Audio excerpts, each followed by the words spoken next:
ሄሎ ሰላም ገባ ፍጹም እንደምን ቆየ? አዎ ቆይቻለሁ ስልክን ቢብለኝ።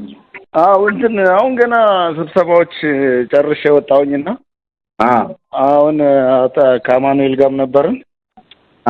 በቃ እንትንም ተነጋግረናል። ገብረ እግዚአብሔርም አለ ዲአርኔም ገብረ እግዚአብሔር አረጋዊ ተክሌ አንተ አላምን አልከኝ እንጂ የኛ ስትራቴጂ እና እኛ ፕላን ያደረግነው ነገር ሞስት ሪዋርዲንግ እና ሞስት ኮንቪንሲንግ ነው የወሰድነው። እናንተ አሁን ኦቨርሉክ ይደረግብናል ብላችሁ ነው የምትሰጉት።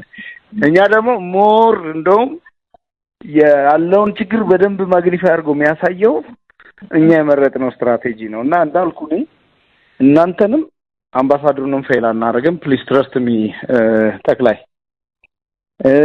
አማኑኤልንም አሁን ነግሬው ወዲያው ነው ኢሚዲየትሊ ነው ኮንቪንስድ የሆነው። አሁን ከሱ ጋር ነው የወጣሁት። እንደሆነ ተሳስተዋል። እንደዛ እሱ መወሰንም አይችልም። ፍጹም ማን ነው የሚወስነው? አንተም እኮ መወሰን አትችልም ተክላይ። እኛ እኮ ስራውን የምንሰራው እኛ ነን አይደል?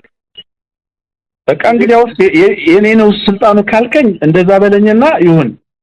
ለውልስ ተክላይ አሁን እኔ እንደው አማኑኤልም እንደዛ ብለዋል ካልከኝ ግን አማኑኤል መወሰን አይችልም ነው ያልኩት። አማኑኤል ከኔ በላይ አይወስንም።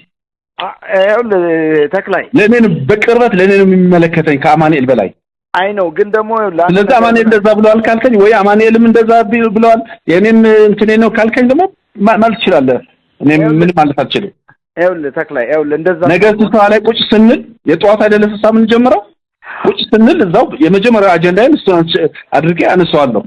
ፓርት ኦፍ ዲስከሽን አደርጋለሁ። ችግር የለውም። መብት ነው። ለደፈክ ማንሳት ትችላለህ። ታዲያ ለምን እንመላለሳለን? እንደዛ ከሆነ መመላለስም የለብንም እኮ። አዳምጠኝ ተክላይ፣ አንዴ በትዕግስት አዳምጠኛለህ። አሁን እኔ ኤክስፕሌን ማድረግም እኮ ላይገባኝ ይችላል፣ ግን እንደ ወንድም ነው እያዋራው ያለው ተክላይ። እኔ አንድ ነገር ልንገርህ፣ እኔ የማደርገውን ጠንቅቄ እማክሰው ነኝ ተክላይ። ምን መሰለህ ሪሎኬሽን ብለው የሰሩት እዚህ ነው። ይሄ ደግሞ ለመኖሪያ የማይሆን ቦታ ነው። እዚህ መምጣት የለባቸውም። ሰዎቹ መመለስ ያለባቸው የሚኖሩበት የመጀመሪያ አገራቸው ነው። እዛ እንዲገቡ ነው፣ እዚህ እንዳይመጡ ነው። ኧረ ፍጹም ወይ በአካል እናውራ።